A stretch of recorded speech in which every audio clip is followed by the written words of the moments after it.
Jana nilizungumza safari ya kuelekea msalabani, na niliongea vitu vichache, vingi sikuvisema, na leo siwezi kuvisema tena.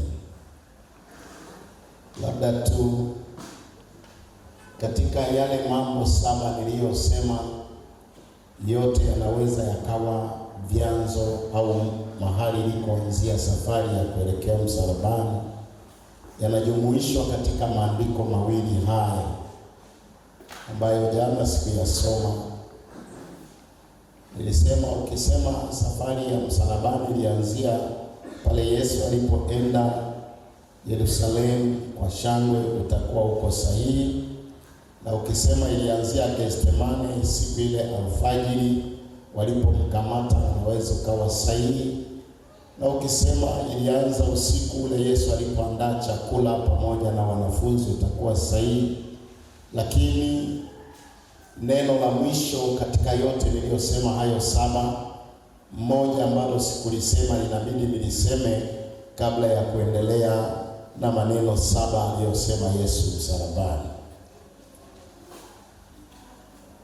Ni vizuri kutambua kwamba safari ya kuelekea msalabani ilianza kabla ya kuumbwa ulimwengu. Safari ya Yesu kwenda msalabani ilianza kabla ya kuumbwa ulimwengu. Yaani nitasoma maandiko haya katika kitabu cha Ufunuo sura ya 13 mstari wa 8 peke yake. Hebu naomba mtu mmoja anisomee sura ya 13 Ufunuo mstari wa 8, kwamba safari ya Yesu kuelekea msalabani kihalisia ilianza kabla ya kuwekwa misingi ya ulimwengu. Naomba soma hapa.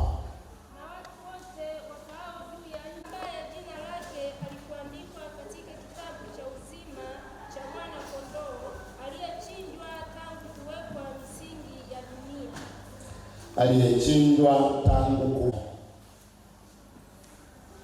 na watu wote wakamsujudia yule shetani, yule nyoka wa zamani, Ibilisi, wale ambao majina yao hayakuandikwa katika kitabu cha mwana kondoo.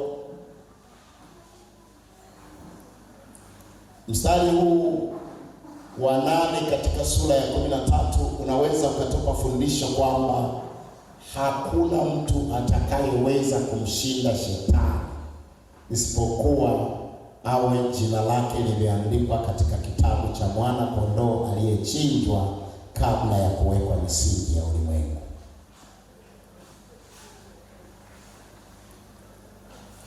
Mstari wa mwisho nitakaosoma kwenye kipengele hicho, kwa sababu jana nilikiacha, ni Petro wa kwanza sura ya 1 mstari wa 18 hadi wa 20, ili kuonyesha kwamba safari ya Yesu kuelekea msalabani ilianza kabla ya kuwekwa misingi ya ulimwengu. Hilo ndilo hitimisho la kipengele hicho. Petro wa kwanza. Ninasikitika mnapokuwa mchelewa, hasa wazee wa kanisa kusoma, huwa spendi. Wazee wa kanisa, viongozi, mnatakiwa kuwa wa kwanza kusoma. Petro wa kwanza sura ya 1 mstari wa 18 hadi 10 hadi 20.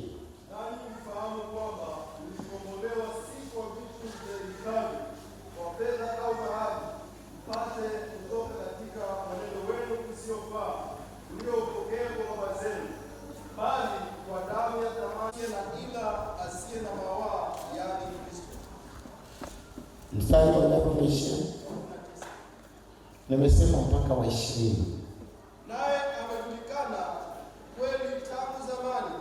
Naye amejulikana kwamba amesulubiwa. Alijulikana toka zamani. Hebu soma. Naye amejulikana kweli tangu zamani, kabla haijawekwa misingi ya dunia, lakini alifunuliwa mwisho wa zamani hizi, mwisho wa zamani kwa ajili yenu. Naomba niishie hapo, tuhamie sasa kwenye somo letu la leo, maneno 7 aliyoyasema Yesu msalabani. na mafundisho yake. Maneno 7 aliyoyatamka Yesu msalabani na mafundisho yake.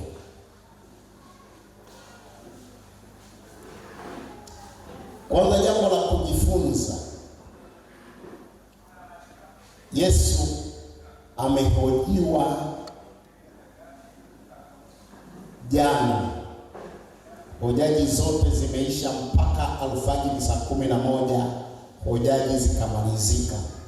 Ameshapelekwa kwa Kayafa, amepelekwa kwa Herode, amepelekwa kwa Pilato, akarudishwa kwa Herode, akarudishwa kwa Pilato. Mahojiano ya kesi yakaisha. Baada ya hapo Yesu akawa kimya, hasemi. Kuanzia saa 3 asubuhi, kwa sababu inaonekana wamefika fuvu la kichwa ambapo panaitwa Golgotha, ambapo panaitwa,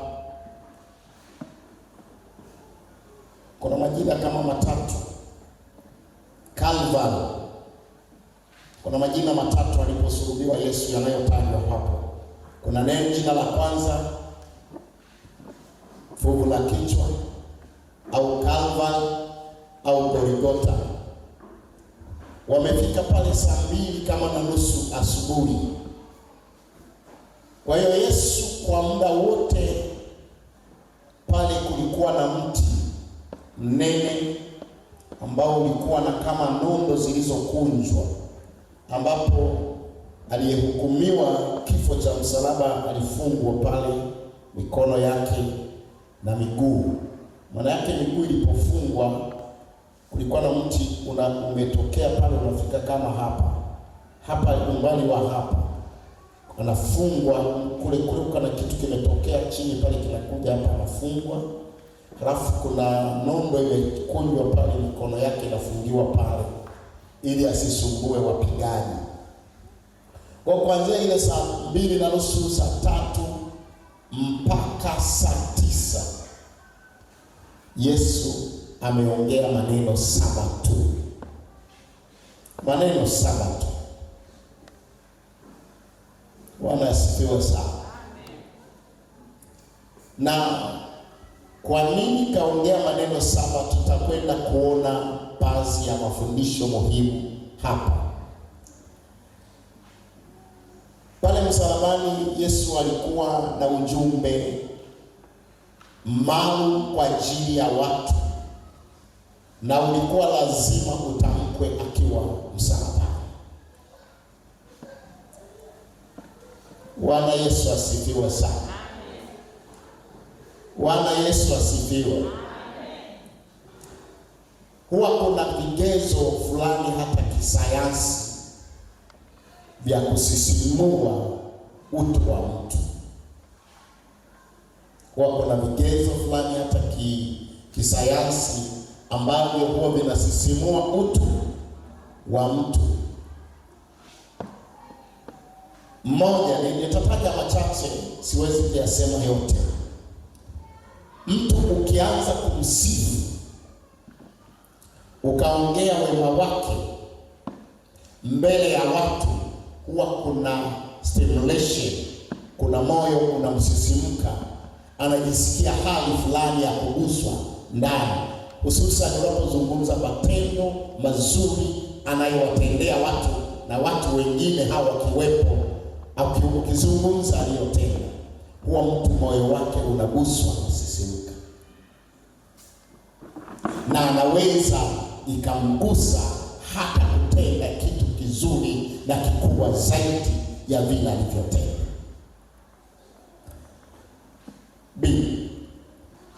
Mtu anapodhalilishwa, kutukanwa, kudhihakiwa, kusema vibaya mbele za watu, huwa kuna stimulation inatokea kwenye moyo wake.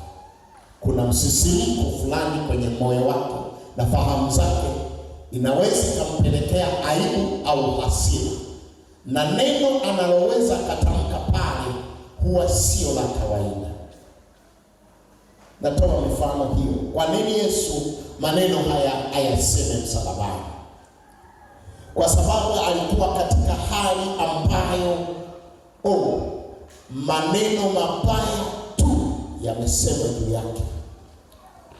Lakini jambo lingine la tatu, huwa mtu akiwa katika hali fulani, aidha ya mavazi mazuri, huwa anasisimka, au akiwa katika hali ya kupambwa, au akiwa katika hali duni sana, kama Yesu aliyokuwa nayo msalabani, akiwa amevuliwa nguo zote, hana vazi.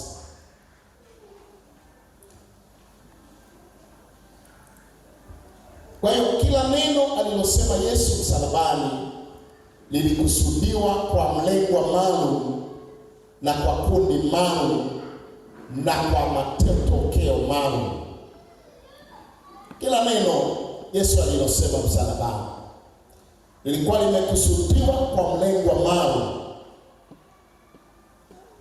na lilikuwa limekusudiwa kwa makusudi maalum na kwa matokeo maalum. Utakuta kuna maneno yalitamkwa moja kwa moja kwa ajili ya Mungu Baba. Yesu akazungumza kwa ajili ya Mungu Baba.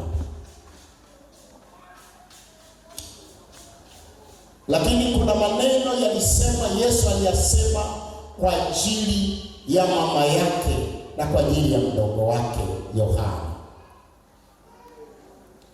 nayo yalikuwa na makusudi makubwa mao.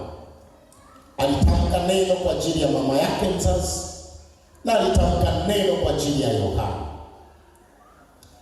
Lakini pale msalabani Yesu pia alisema neno kwa ajili ya Sanhedrin, lile baraza kuu la Wayahudi, wakuu wa makuhani, Sanhedrin. Lilitamkwa neno maalum kwa ajili yao, na lilikuwa na makusudi maalum na matokeo maalum. Na ndio maana Yesu alisema, asingelisema mahala popote hata akiwa mbinguni, ilikuwa lazima alitamke akiwa msalabani. Wanasifiwe sana. Wanasifiwe sana. Ni lazima tu alitamke akiwa msalabani ili lilete matokeo yaliyokusudiwa. Lakini pia alizungumza neno kwa ajili ya askari watesaji waliomsulubisha, na hakupaswa kulitamka akiwa kwa Pilato, au wakati wanamkamata Gethsemane, au wakati wanafanya mengine yote, isipokuwa akiwa msalabani, kwa sababu msalabani alizungumza akiwa uchi, naked. Ilibidi lazima aliseme akiwa uchi, naked, na ilikuwa lazima aliseme akiwa misumari imempigilia kwenye viganja vyake na miguu yake, na ilikuwa lazima ayaseme haya akiwa damu zinamchuruzika na miiba ya taji aliyovikwa ikiwa kwenye kichwa chake ikimuumiza. Ilikuwa lazima aliseme akiwa ametukanwa kila aina ya tusi. Bwana asifiwe. Bwana Yesu asifiwe. Kwa hiyo kila neno alilolitamka lilikuwa na mlengo maalum, na lilikuwa na makusudi maalum, na lilikuwa na matokeo maalum. Na kila alipolitamka lilikuwa na utimiaji wake ndani ya wale waliosikia na wale watakaosikia hata leo. Lina utimiaji wake. Haleluya. Haleluya. Neno la kwanza alilosema Yesu, neno la kwanza alilosema Yesu,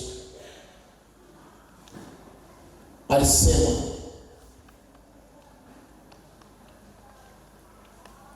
Baba uwasamehe, maana hawajui watendalo.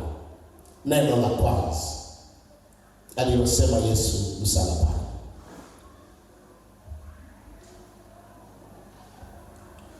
liko mstari wa 34 sura ya 23 kitabu cha Luka. Sura ya 23 kitabu cha Luka mstari wa 34 linasema, Yesu akasema, Baba, uwasamehe kwa kuwa hawajui watendao. Wanasifiwe sana. Hilo ni neno la kwanza alilotamka Yesu akiwa msalabani. Na kutahadharisha tena, usiangalie filamu wanazoigiza waigizaji namna Yesu alivyosulubiwa na alivyosema. Maneno aliyosema yako sawa tu, na hili lilikuwa neno la kwanza. Na kwa nini liwe la kwanza? Ilikuwa lazima liwe neno la kwanza. Haleluya. Amen. Haleluya. Amen. Haleluya. Amen.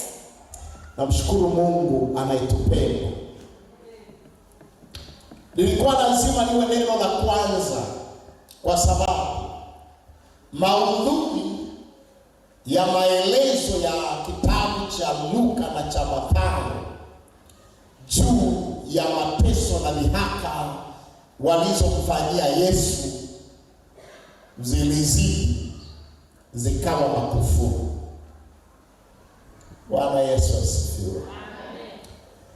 Neno na matendo waliyomtamkia Yesu vilizidi vikawa makufuru, kiasi moyo wa Mungu ulishindwa kustahimili namna Yesu anavyotukana, namna Yesu anavyonenewa, namna Yesu anavyotendewa. Ikawa kiasi kwamba Mungu akaumia, hata kama Mungu alikusudia kabla ya kuwekwa misingi ya ulimwengu. Lakini kiwango cha makufuru, matusi anayotukanwa Yesu pale msalabani kilizidi, kikaushinda uvumilivu wa Mungu. Mungu akashindwa kuvumilia. Yesu akiwa msalabani akainua macho yake, akamuona Mungu ameshindwa kuvumilia. Yako maandiko yaliyotangulia kutabiri habari ya watu watakaomsaliti Yesu na watu watakaomtesa Yesu, yakahitimisha kwa kusema, heri wasingezaliwa duniani. Moyo wa Mungu kaumia kiasi kwamba Mungu akataka kutenda jambo kwa ajili ya makufuru yao. Yesu ikabidi aupoze moyo wa Mungu, akasema, Baba, usighadhabike. Tuko kwenye great mission, tuko kwenye mpango mkuu wa wokovu wa wanadamu. Usikasirike, hawajui wanalolitenda, uwasamehe. Bwana asifiwe. Bwana Yesu asifiwe. Ninaomba nisome kidogo maandiko haya. Hebu soma tu kwanza huo mstari wa 38 wa 34, halafu tutaanzia mstari wa 33 mpaka 39 ili kuona muktadha wa maandiko haya. Yesu akasema, Baba, uwasamehe. Anza 33. Na walipofika mahali paitwapo Fugu la Kichwa, ndipo walipomsulubisha yeye na wale wahalifu, mmoja upande wa kuume, mmoja upande wa kushoto. Yesu akasema, Baba, uwasamehe kwa kuwa hawajui watendao. Wakagawa mavazi yake, wakapiga kura.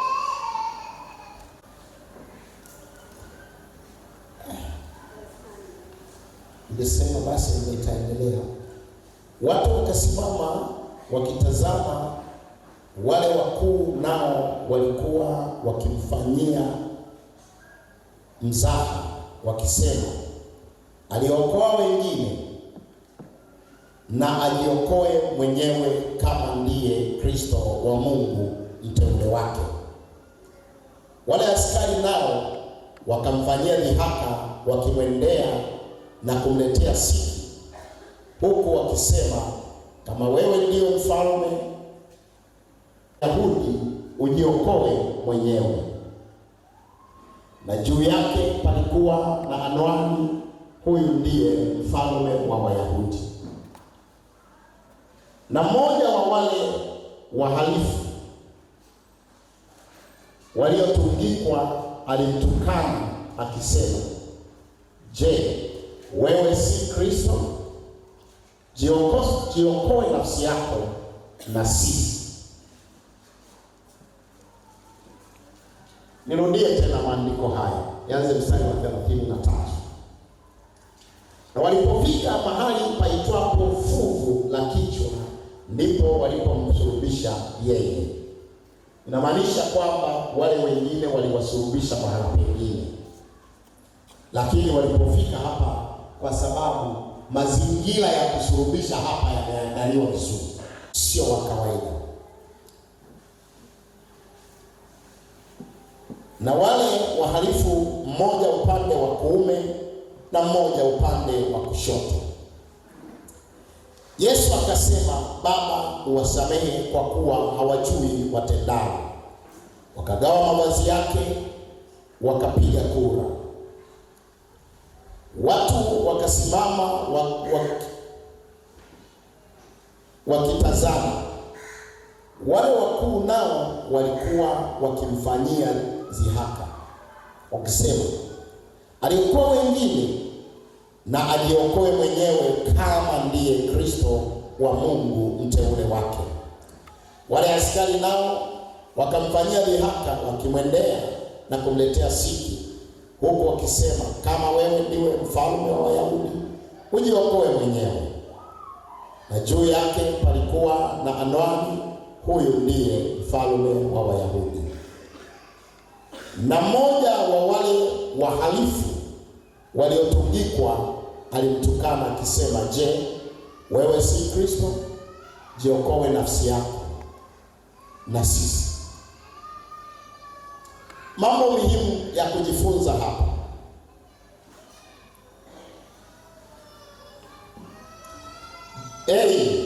Neno hili ni utimizo wa Isaya sura ya 53 mstari wa 12. Hebu naomba mtu anisomee hapa. Na Zaburi sura ya 22 mstari wa 7.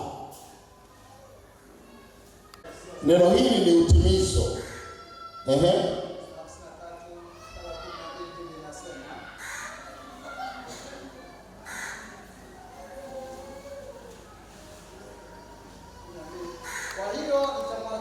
Kwa hiyo nitamgawia sehemu pamoja na wakuu, naye atagawanya nyara pamoja nao walio hodari.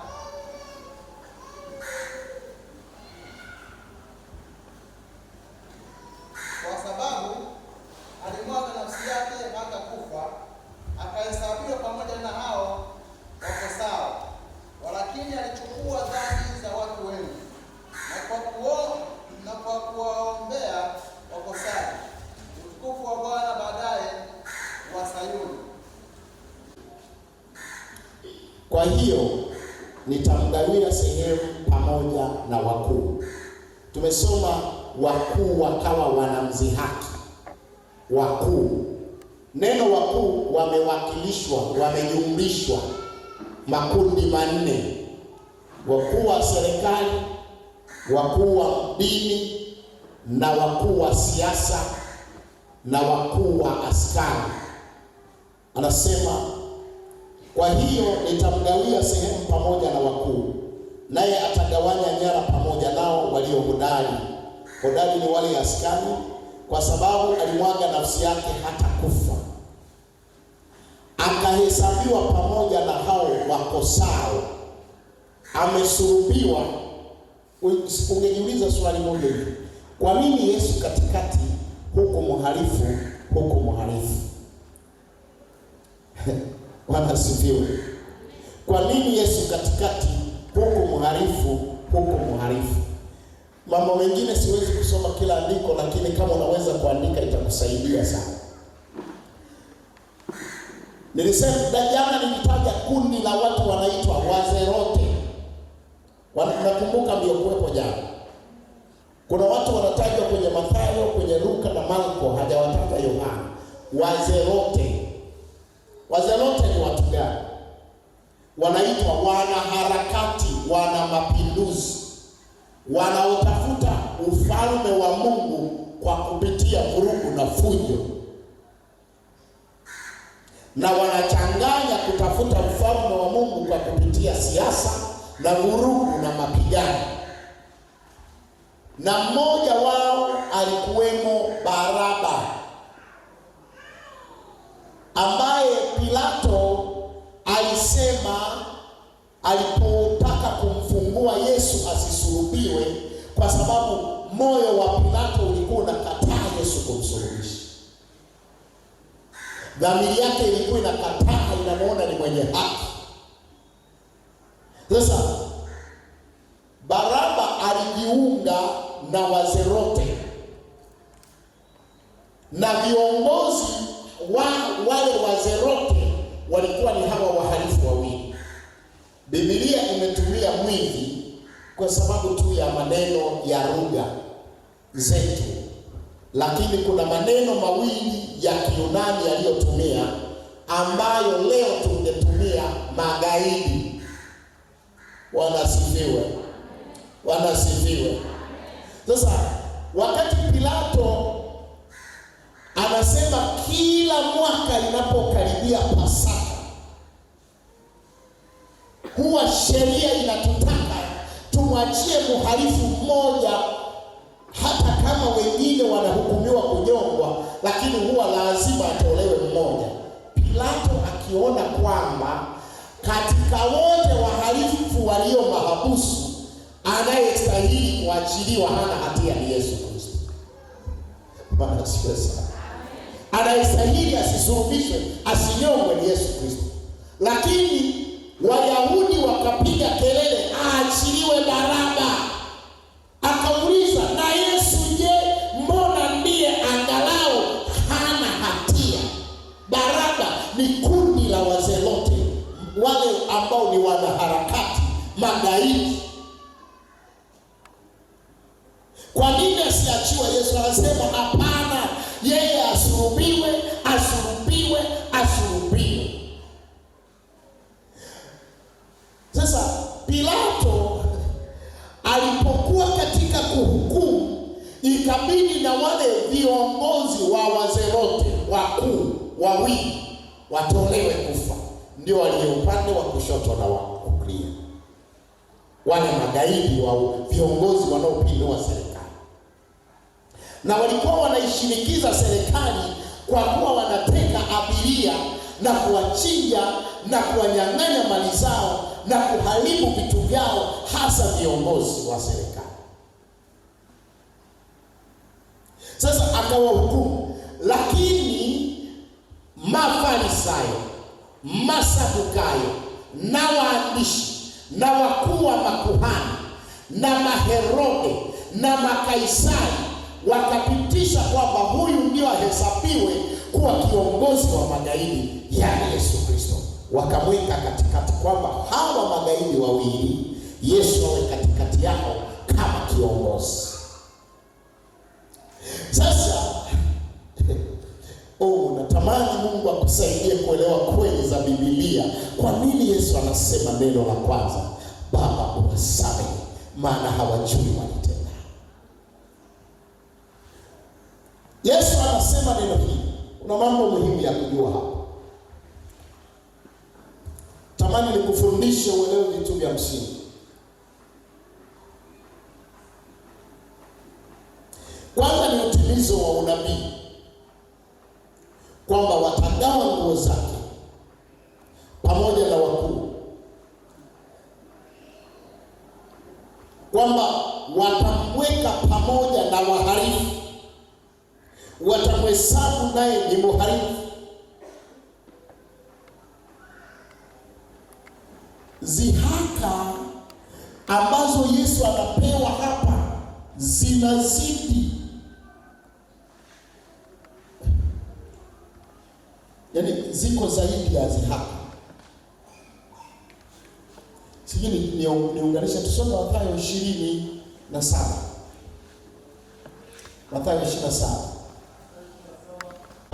Nione kwamba dhihaka pale zimechambuliwa vizuri zaidi kuliko kwenye Luka. Ngoja niziangalie mimi mwenyewe nikuelekeze usome wapi. Pale ni dhihaka na watu, na tena akiwafia wao kama wenye dhambi. Nianze mstari wa 32. Hata alipokuwa wakitoka Simoni huyu wakamshurutisha auchukue msalaba wake, na walipofika mahala paitwapo Golgotha, yani fuvu la kichwa. Kwa Luka nitumia neno tu fuvu la kichwa, huyo ametumia Golgotha, fuvu la kichwa. Ukienda kwa Marko ametumia Calvary na Yohana ametumia Calvary, yani fuvu la kichwa. Wakampa kunywa divai iliyochanganyika na nyongo, lakini yeye alipoionja hakutaka kuinywa. Walipokwisha kumsulubisha, waligawa mavazi yake, wakapiga kura ili litimie neno lililonenwa na nabii, waligawa nguo zangu kati yao, na juu ya vazi langu walipiga kura. Wakaketi wakamlinda huko. Wakaweka juu ya kichwa chake mashitaka yake yaliyoandikwa huyu. Maana yake shitaka moja ya mashitaka aliyoshtakiwa Yesu, anajiita mfalme mahala pa mfalme, anamwita Mungu Baba, anajilinganisha na Baba. Wakati huo wanyang'anyi wawili wakasulubiwa pamoja naye, mmoja mkono wake wa kuume na mmoja mkono wake wa kushoto. Nao waliokuwa wakipita njiani wakamtukana. Unaona mambo yaliyomshinda Mungu. Wakitikisa vichwa vyao wakisema, ewe mwenye kulivunja hekalu na kulijenga kwa siku 3, jiokoe nafsi yako, ukiwa ndiwe mwana wa Mungu, shuka msalabani. Kadhalika na wale wakuu wa makuhani wakamdhihaki pamoja na waandishi na wazee wakisema, aliokoa wengine, hawezi kujiokoa na mwenyewe? Yeye ni mfalme wa Israeli, na ashuke sasa msalabani, nasi tutamwamini. Amemtegemea Mungu, na kama kweli anamtegemea Mungu na Mungu anamjua, basi amwokoe sasa kama anamtaka. Kwa maana ina neno kama anamtaka, maana yake hata Mungu amemkataa. Ndio maana amesulubiwa. Dhihaka zilizomshinda Mungu. Amemtegemea Mungu amwokoe sasa kama anamtaka. Kwa maana alisema, mimi ni mwana wa Mungu. Pia wale wanyang'anyi waliosulubiwa pamoja naye walimshutumu vile vile. Hata wanyang'anyi pamoja walikuwa wanasema kwa pamoja, wanamwambia, wewe kama kweli ni mwokozi, toka msalabani tusaidie na sisi kutoka. Nao wakamshutumu. Dhihaka hizi zikamshinda Mungu. Yesu akiwa amejaa dhamira yenye madhumuni, yenye makusudi ya kutimiza wokovu wa mwanadamu, alipomwangalia Mungu. Unajua jambo ambalo hulijui kwako ni usiku wa giza. Jambo ambalo hulijui, Mswahili anasema kwako ni usiku wa giza. Wao wanamuona Yesu yuko msalabani na Mungu kamkataa. Kumbe Yesu akiwa msalabani wanaonana na Mungu, wanawasiliana na Mungu. Anauangalia uso wa Mungu na moyo wa Mungu, anaona dhihaka zile, makufuru yamezidi. Wanamwambia Mungu, hakutaki. Amekuleta mahala pa kufa, amekuleta mahala pa kuharibiwa. Uliowaita wenye dhambi, Mungu amewakubali. Uliojidai unawasamehe, unawaokoa. Sasa Mungu amekudhalilisha. Mungu ikamshinda. Yesu anamwangalia Mungu akasema, hapana. Baba asije akagairi hawa watu kuwaokoa.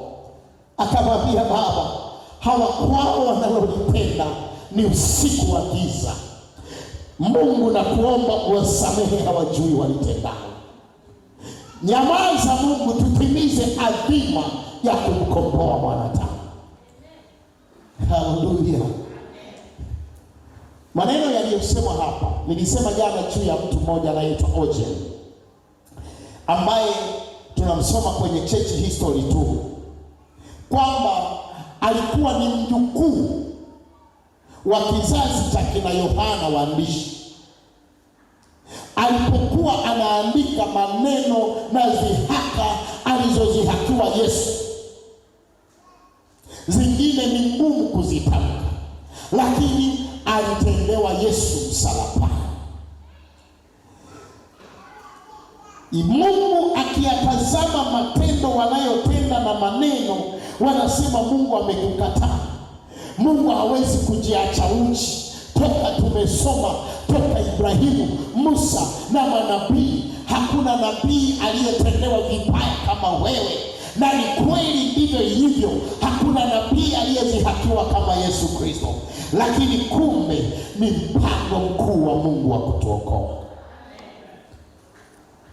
Mambo muhimu ya kujifunza.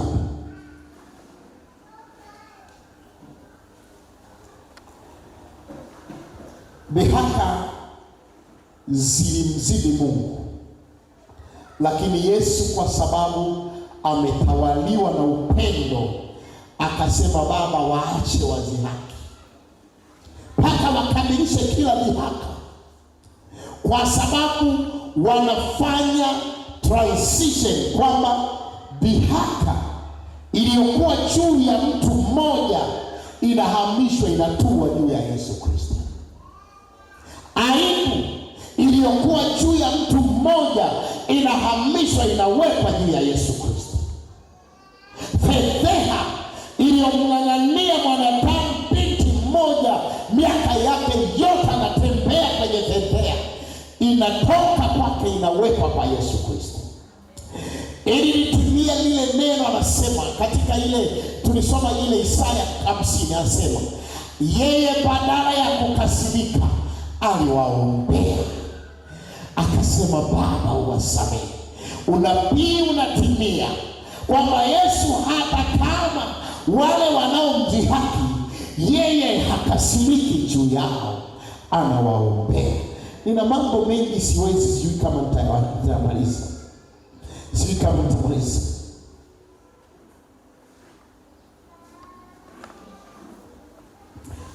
Kikosi maalum B, andika kikosi maalum cha utesaji.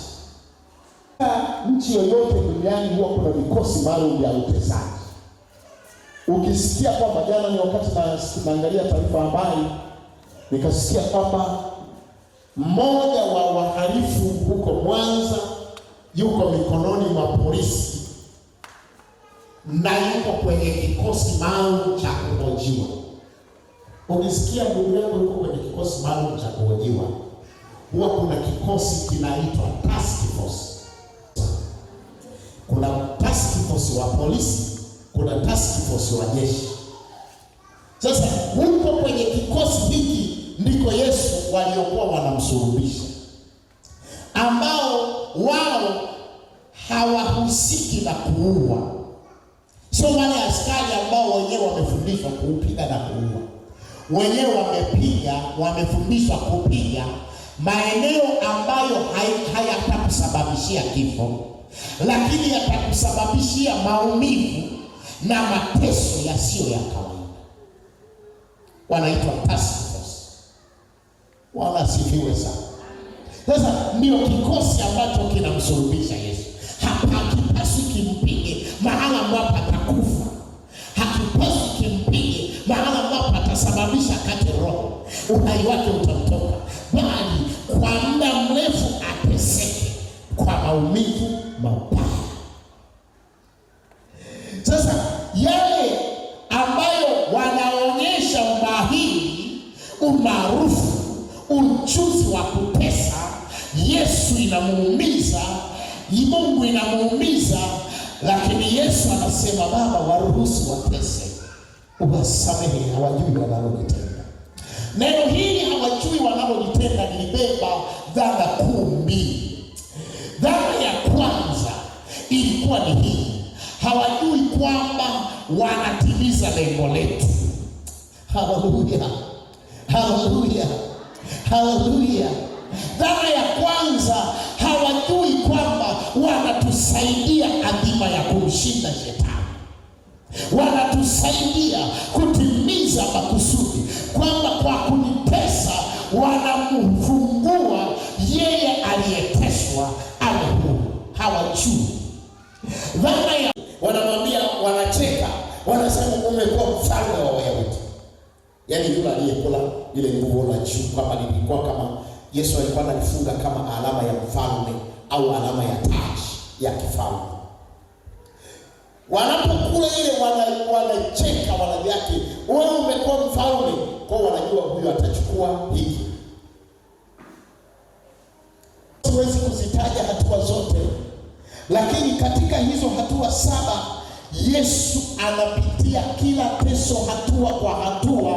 Nilisema juu ya namba 7 katika mateso ya Yesu. Ukifuatilia mateso ya Yesu, kuna namba 7 inajitokeza mara kadhaa. Kabla ya mateso anafundisha mafundisho 7, na kabla ya chakula anakwenda Getsemani, na baada ya chakula anakwenda Getsemani kuomba. Pale Getsemani kuna matukio 7, na baada ya matukio 7 anafanya hatua 7 kufikia kwenye kusulubiwa, na pale kwenye kusulubiwa anatamka maneno 7. Leo nazungumza maneno 7.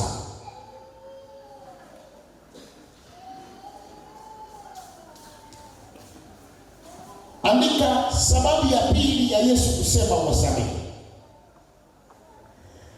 Alipoona matamshi, ujasiri, furaha na kukosa hofu kwa watu wote wanaomsulubisha. Hakuna sasa anayemwogopa kwamba Yesu ni mwana wa Mungu. Hakuna anayehofu kwamba Yesu ni mwana wa Mungu. Wanapiga kwa uhuru.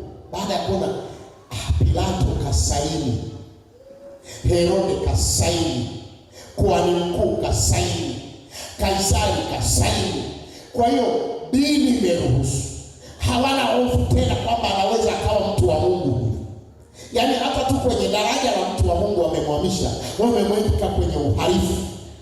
Kwa hiyo wanampiga kwa uhuru, wanamtukana kwa uhuru. Maneno na matamshi wanayotamka yanapandikizwa kwa wasikilizaji wengi kwamba huyu si lolote, alisingizia, alidanganya kwamba ni mwana wa Mungu. Hicho ndicho Yesu kinampelekea kusema, Baba uwasamehe. Maana wanapanda imani kwa jamii kubwa. Utasoma mstari wa 34 mstari wa hadi wa 44 na Mathayo 26:63 hadi 68. Zihaka ambazo ziliwafanya waone kwamba sasa si lolote, tunaweza tukatamka chochote. Yesu hilo likampelekea kusema, Baba uwasamehe. Lakini jambo la tatu la kujifunza hapo, Yesu anaanza kwa kusema Baba uwasamehe. Kwa nini anatamka mbele ya watu Baba?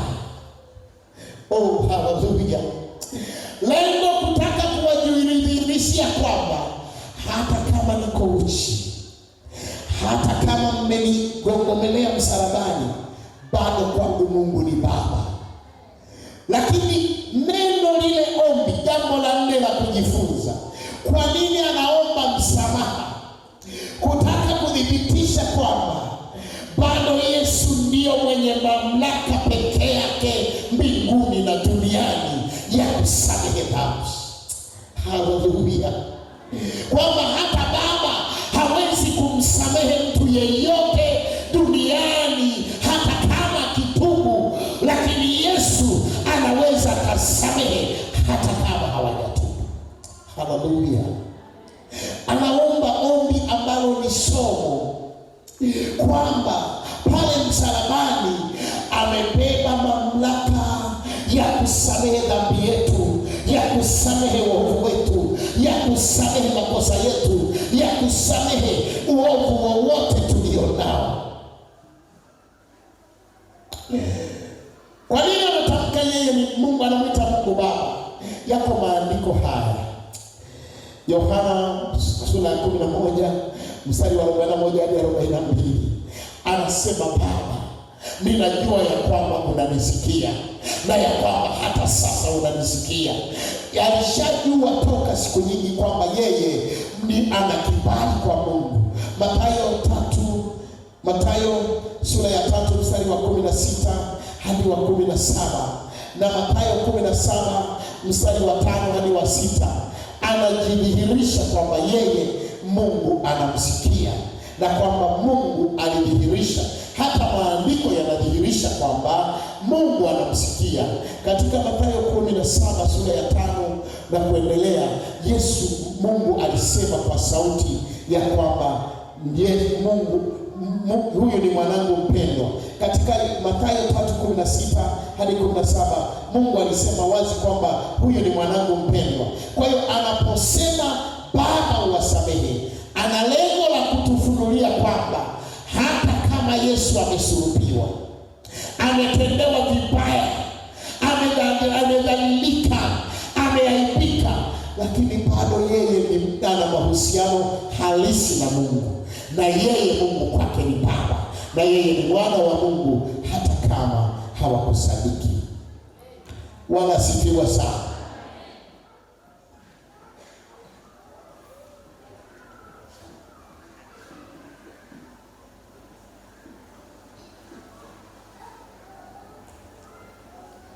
La mwisho katika kufafanua hii, kwa nini Yesu anaomba Baba uwasamehe, wewe utakuwa shahidi.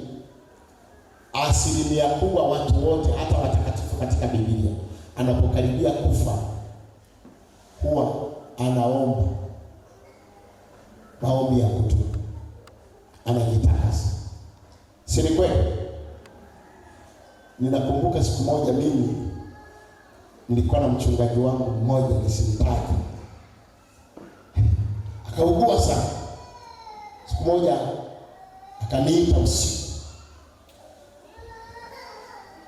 akaniambia, katika washirika wangu hapa kanisani, wewe unaweza ukaniongoza sana atoka niende mbinguni, mimi nakufa. Anasifiwa sana. Bwana asifiwe. Akaniambia, naomba uniongoze sana yatoka, mimi nakufa. Mtu yeyote hapa angekuwa cheuri, mbishi, akiona saa ya kufa, dalili ya kufa, huwaita ndugu zake akawaomba msamaha. Umeita mke wake akamwambia, mke wangu nisamehe. Umeita watoto akamwambia nisamehe. Na uomba kwa Mungu, Mungu ninakuja kwako, naomba unisamehe. Lakini Yesu, oh haleluya, yeye anaonekana hana hatia, ila yeye ndiye anawaondolea hatia wanaomsulubisha. Haleluya, haleluya. Pamoja na kwamba anaomba saa ya kufa kwake, yeye haoni hatia mbele za Mungu. Hahitaji sana. Hata mitume na mitume wengi mpaka leo wameacha sala za kuwa wanaombewa kila wanapokuwa kwenye ibada, lazima wamuombee kwanza mtume. Lakini Yesu, yeye hana haja ya kuombewa na mtu, ila yeye, haleluya, hata kama yuko msalabani, yeye ndiye anaweza kutusaidia sisi tulio nje ya msalaba. Hata kama yuko kwenye mateso, yeye ndiye anayeweza kuwasaidia hata ambao hawako kwenye mateso. Yeye ana nguvu hata ndani ya mateso, anaweza kutegemewa na kutumainiwa hata katika taabu. Yeye mateso hayamwondolei uwezo wa kutusaidia.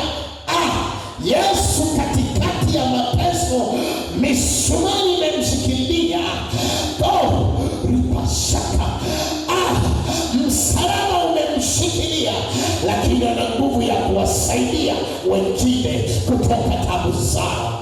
Ndio maana anaomba ombi hili, anasema Baba. Haombi nisaidie, hasemi Baba nihurumie. Yeye bado kwenye mateso yake